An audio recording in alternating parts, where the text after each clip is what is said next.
ආයිබෝන් හැමදෙනාටම මහතලා කලාවෙන YouTube channel එකට ආව සාදරයෙන් පිළිගන්නවා. ඔන්න ඉතින් ගොඩ දවසකට පස්සේ තමයි වීඩියෝ එකකින් අපි මේ විදිහට සම්බන්ධ වෙන්නේ.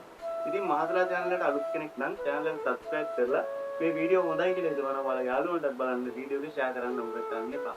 එහෙනම් වැඩි විස්තර නැතුව අපි යමු වීඩියෝ එකට.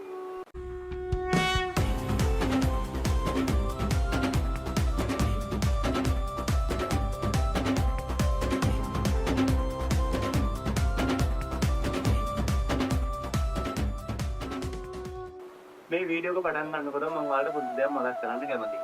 මේ බෙර වාදනය කරනකොට කට්ටියට හරි ප්‍රශ්නනේ.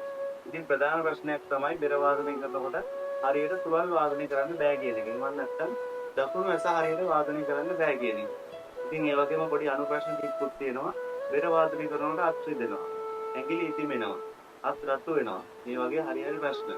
ඉතින් බෙර වාදනය කරන්න අපි පටන් ගත්තට පස්සේ ටික දුරක් වාදනය කරගෙන යනවා. ඊට පස්සේ මේ ප්‍රශ්න නිසාම බෙර වාදනය අතහැරලා දාලා අයින් වෙලා යන්න යනවා. ඔයාලා හොඳට බලන්න O level practical වලදී වුණ නැත්නම් A level practical exam එකේදී මේ ප්‍රශ්න නිසා ගොඩාක් අය අපහසුතාවයට පත් වෙනවා. විශේෂයෙන්ම මේ ප්‍රශ්න තියෙන්නේ ගෑනු ළමයි. පිරිමි ළමයින්ට තියෙනවා. පිරිමි ළමයින්ට අපේක්ෂව ගෑනු ළමයින්ට මේ ප්‍රශ්නේ වැඩිපුරම තියෙනවා.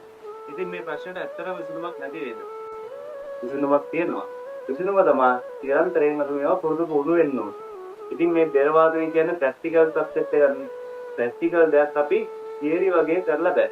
අපි මේක විතරව ප්‍රැක්ටිස් කරනවා. ප්‍රැක්ටිස් කරත් එක්ක තමයි අපේ මේ ශක්තියතාවය වැඩි දියුණු කරගන්න පුළුවන් වෙන්නේ.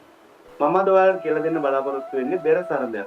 මේ බෙර සරදය ඇත්තටම කියනවා නම් ගොඩක් පුංචි බෙර සරදයක්. මේ බෙර සරදය පුංචි වුණාට මේකෙන් ලැබෙන ප්‍රයෝජනය නම් ගොඩක් ලොකුයි. ඉතින් මම ඔයාලට මුලින්ම බෙර සරදය කියලා පෙන්නන්නම්. බෙර සරදය තමයි ගත්ත කුක්කුන්ට ගත්ත කුක්කුන්ට කුක්කුන්ට ගත්ත කුක්කුන්ට ගත්ත කුක්කුන්ට කුක්කුන්ට මෙතනදී ද අක්ෂරය වෙනකොට අපිට ජින් කියලා වාදනය කරන්න පුළුවන්. එතකොට ගත්ත කුක්කුන්චි ගත්ත කුක්කුන්චි කුක්කුන්චි ගත්ත කුක්කුන්චි ගත්ත කුක්කුන්චි කුක්කුන්චි මම ඔයාලට මුලින්ම වාදනය කරලා පෙන්නන්නම්.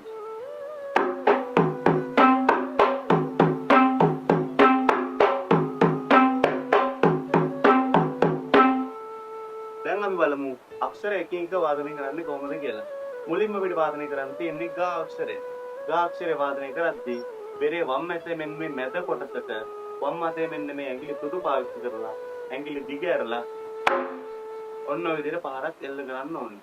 අපි ඒක හඳුන්වනවා ග විදියට. මම නැත්තම් සමහර තැන්වලදී සත් විදිහට අපි පාවිච්චි කරනවා. එතකොට මගේ මෙන්න මේ අල්ලේ මෙන්න මේ කොටස වෙඩිවැර කරන්නේ වදිනවා.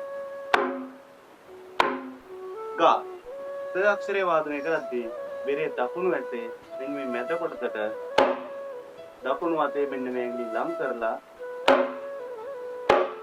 ඔන්න ඔය විදිහට වාදනය කරනවා. අපි ඒක හඳුන්වනවා ග ත. ත අක්ෂරය විදිහට තමයි අපි ඔක හඳුන්වන්නේ. දැන් බලමු අපි කු අක්ෂරය වාදනය කරන්නේ කොහොමද කියලා. කු අක්ෂරය වාදනය කරන්නේ බෙරේ වම් ඇතෙන්. බෙරේ වම් ඇතේ මෙන්න මේ ඉහළ කොටසට වම් අතේ මෙන්න මේ තුඩු පාවිච්චි කරලා අඬ පොල් වෙලා යන විදිහට පාරක් ඉවර කරන්න ඕනේ. ඒක අපි හඳුන්වනවා කු විදිහට. දැන් අපිට තියෙන බෙර සරබේ තමයි ගත්ත කුක්කුන්ට. එතකොට මෙතනදී කු අක්ෂර දෙකක් එකලඟ වාදනය වෙනවා.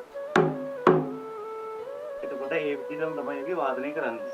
ද අක්ෂරය වාදනය කරද්දී අපි ත අක්ෂරය වාදනය කරා වගේම දකුණු අතට ඔන්න ඔය විදිහට පාරක් එල්ල කරන්න පුළුවන්. හැබැයි මම අර කලින් කිව්වනේ ජින් කියලා වාදනය කරන්න පුළුවන් කියලා.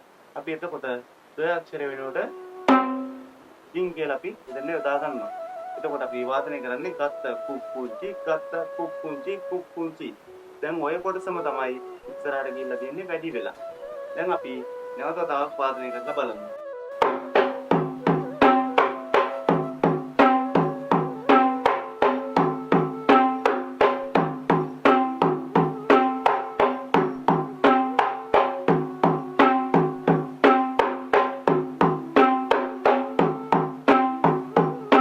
බෙර සරඹේ සරල වුණාට මේකෙදි අපිට වම් ඇස කොහොමද පාවිච්චි කරන්න කියලා අවබෝධයක් ලබා ගන්න පුළුවන්. ඉතින් මම හිතනවා දෙයක් ඉගෙන ගන්න ඇති කියලා. එහෙනම් කීයෙන් නම් අවශ්‍ය